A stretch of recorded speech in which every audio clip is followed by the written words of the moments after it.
तो hello guys, आप लोग को बताएंगे मोटू पतलू का शहर कैसे होता है और कैसे वीडियो एडिट किया जाता है, कैसे थंबनेल एडिट किया जाता है मोटू पतलू का ब्लॉग वाला। और आप लोग को भी सिखाएंगे कैसे कैसे एडिट किया जाता है ब्लॉग। और पूरी नगर में जैसे कि ब्लॉग बनाता है सभी को देखते होंगे आप लोग।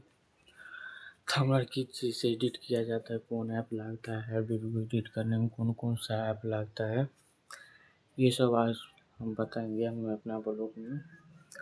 तो आप लोग चैनल पर नए हैं, जल्दी जल्दी चैनल को सब्सक्राइब कर लीजिए और चैनल को लाइक भी कीजिए।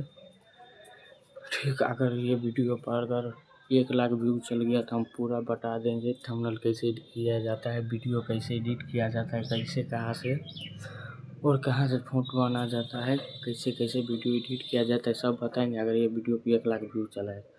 तब तक मिलते हैं, आप लोग जल्दी जल्दी शेयर कीजिए वीडियो 1 लाख व्यू आने। मिलते हैं नेक्स्ट वीडियो।